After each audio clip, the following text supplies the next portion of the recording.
నా పేరు తొగిటి ఉపేంద్రాచారి అండి. చేయూత వృద్ధాశ్రమంలో మేము మెయింటెనెన్స్ చేస్తున్నాము.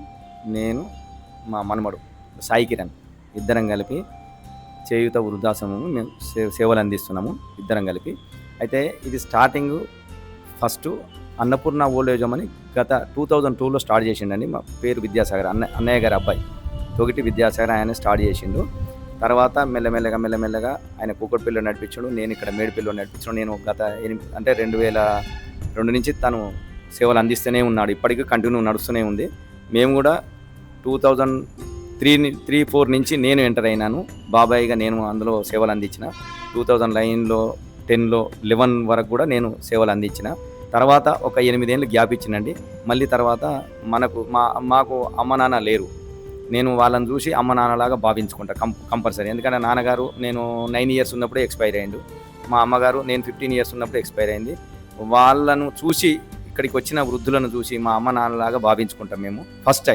ఫస్ట్ కంపల్సరీ వాళ్ళకి ఏం కావాలి, ఫస్ట్ వాళ్ళు తిన్నారా, పడుకున్నారా, మంచిగా నిమ్మలంగా ఉన్నారా ఏందనేది, వాళ్ళకి ఏమేం కావాలో ఆ సేవలు అందించుకుంటూ మేము సేవాభావం చేస్తున్నామండి. కాకపోతే ఏంటంటే మనం రెంట్ బిల్డింగే, కరెంటు బిల్లు కట్టక తప్పదు. కాకపోతే ఏంటంటే కొంత మనం తోటి వాళ్ళు కొంచెం వాళ్ళ అన్నగారు వాళ్ళ చేర్పించిన వాళ్ళు కొంత పేమెంట్ ఇవ్వగలుగుతుండ్రు. దానికి తోడు కూడా మేము వాళ్ళది ఇప్పుడు ఒక ఆయన 9,000 ఇచ్చినా సరిపోదు, అయినా మేము భరించుకొని ఒక ఆయన 4,000 ఇస్తాడు, ఒక ఆయన 5,000 ఇస్తాడు. దాన్ని బట్టి కూడా మేము కొంచెం కలుపుకొని అయినా సెట్ చేసుకొని మాకున్నంతలో ఆ దేవుడి దయ వల్ల ఎవరన్నా గట్టిన దాతలు వస్తే గట్టినే బర్త్డేలు కానీ ఎవరన్నా ఫ్రెండ్స్ వాళ్ళు కానీ బయట ఎంజాయ్ చేసుడు ఆ ఖర్చు పెట్టు ఇది చేయకుండా పాపం ఓల్డ్ ఏజ్ వాళ్ళకి ఇంత ఒక రోజు భోజనాలు అయినా పెట్టిద్దామని, బర్త్డే కానీ ఏదైనా వర్ధంతులు కానీ అలాంటివి వస్తే ఆ కార్యక్రమం కూడా చేపడతామండి మేము. ఖచ్చితంగా మేడిపల్లిలో పిల్లర్ నెంబర్ 135కు ఆపోజిట్లో రెంట్ బిల్డింగే. కాకపోతే ఏంటంటే అందులోనే సేవలు అందిస్తున్నాం. ఇప్పటివరకు అయితే అందరూ సంతోషంగా. నా దగ్గర ఒక 19 మెంబర్స్ ఉన్నారండి ప్రజెంట్.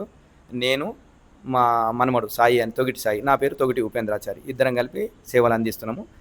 ప్రజెంట్ మనోళ్ళు కూడా మా ఫ్రెండ్ వాళ్ళ ద్వారా వర్ధంతి ఉందని వాళ్ళ అమ్మగారిది అని నేను రోజు బోర్డు మీద చూసుకుంటూ పోతున్నా. బయటికి వెళ్ళేటప్పుడు రోడ్డు నుంచి చూసినా ఒకసారి చూద్దామని, ఒకసారి విజిట్ చేద్దామని ఇట్లా సంగతి వస్తా అంకుల్ అంటే రండి పర్వాలేదని చెప్పిన. అయితే ఈరోజు భోజనాలు పెట్టిద్దామని అనుకున్నాం. మధ్యాహ్నం కుదరలేదు. ఈరోజు సాయంత్రం వాళ్ళ అమ్మగారి పేరు మీద భోజనాలు పెట్టించారు. వాళ్ళు అమౌంట్ సమకూర్చి అన్ని ప్రొవైడ్ చేయించారు. వాళ్ళ చేతనే నేను భోజనాలు కూడా పెట్టించిన. అందరూ తృప్తిగా భోంచేస్తున్నారు. అందరికీ సంతోషమైన వార్త. మాకు కూడా వాళ్ళు వచ్చినందుకు ఆ ఫౌండేషన్ నుంచి హెల్ప్ఫుల్ లైన్స్ అండ్ ఇండియా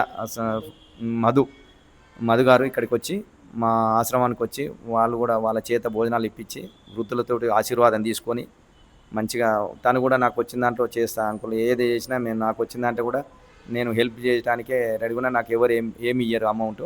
కాకపోతే నాకు వచ్చిన సాలరీలనే నేను కొంత ఖర్చు పెట్టి చేస్తా అంటున్నాడు. చాలా సంతోషమైన వార్త అది. ఎందుకంటే ఈ రోజుల్లో ఎంజాయ్ చేసే వాళ్ళు చాలా మంది ఉన్నారు బయట. ఆయనకు వచ్చే ₹1,00,000 జీతంలో ఒక 50-60 వేలు ఖర్చులు పెట్టేట్టు వాళ్ళు కూడా ఉన్నారు. అదేదో కనీసం ఒక డొనేషన్ కానీ ఇట్లాంటి ఓల్డేజ్ వాళ్ళకు తృప్తిగా భోజనాలు అవి ఇవి అందించారనుకో ఎంత చాలా సంతోషపడతారు కదా. కానీ మధు గారు ఇప్పుడు నాకు ఫస్ట్ టైం కలవటం. సరే నాకంటే చాలా చిన్నోడు. నా ఏజ్ 55 అండి, అబ్బాయిది 28. నేను ఎందుకంటే మనస్ఫూర్తిగా మంచిగా నిన్న నూరేళ్ళు చల్లగా ఉండాలని కోరుకుంటున్నా. అబ్బాయి ఎందుకంటే తన ఇంత చిన్న వయసు నుంచే ఇంత ప్రోద్బలంగా మనం సర్వీస్ చేయాలనే ఆలోచన ఉండి ఒక 7-8 ఏళ్ళ నుంచి ఒక అసోసియేషన్ నడిపించుకుంటూ చేస్తుండు కాబట్టి కొంచెం పర్లేదు, చాలా మంచిగా అనిపించింది అబ్బాయిని చూడంగానే. రాగానే మేము ఫస్ట్ నిన్న అంటే ఫ్రైడే రోజే ఇక్కడ ఆఫీస్ నుంచి వెళ్తుంటే బండి మలుపుకొని వచ్చి ఫోన్ చేస్తే నైట్ రెస్పాండ్ కాలేదు. 9 o'clock అట్లా ఫోన్ చేసినాం. కొంచెం బిజీ ఉండడం వల్ల ఫోన్ లిఫ్ట్ చేయలేదు అన్నగారు. ఉదయం మేము కాల్ చేసి 8:30 అట్లా కాల్ చేసి కన్ఫర్మ్ చేసినప్పుడు ఈరోజు సాయంత్రం ఉంది రండి అని చెప్పి ఇన్ఫార్మ్ చేసినప్పుడు మాకు మంచిగా అనిపించింది. రాగానే మాతో మాట్లాడి వాళ్ళ సేవ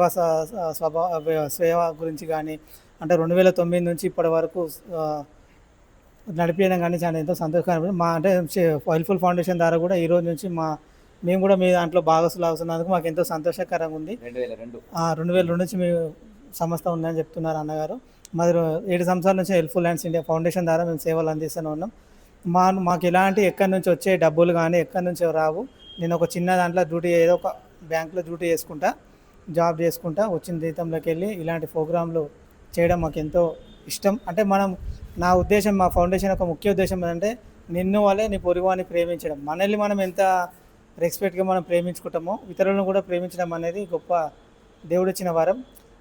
ఇలాంటి విషయాలలో మనం ముందు ఉండడం. ఈ రోజులలో చూసినట్టు ఎక్కడ చూసినా ఏదైనా పార్టీలు ఉన్నా వీకెండ్ వస్తే ఎక్కడ పోదామా, ఏడ ఎంజాయ్ చేద్దామా అన్న తీరులో ఉంటారు. బర్త్డేలు కూడా వాళ్ళకి ఇష్టం వచ్చే రీతే చేసుకుంటారు. అంటే చేసుకోవడం నేను వద్దనడం కాదు, వద్దని చెప్పడం నా ఉద్దేశం కాదు, కానీ మనం కూడా కొంచెం ఇలాంటి వాళ్ళకు కూడా మనం సేవ కొంచెం ఏదన్నా మన దోచిన కాడికి ఇస్తే దేవుడు ఎట్లకెళ్ళి ఎప్పుడైతే మనం పెదవులతో మాటలు చెప్పడం కాకుండా చేతులతో కూడా మన సహాయాన్ని కూడా అందించడం కూడా ముఖ్యమని భావించి ఈరోజు ఇక్కడ రావడం జరిగింది. ఇప్పుడు అన్నగారు తన చిన్న 2 మాటలలో మాట్లాడతారని కోరుతున్నాను.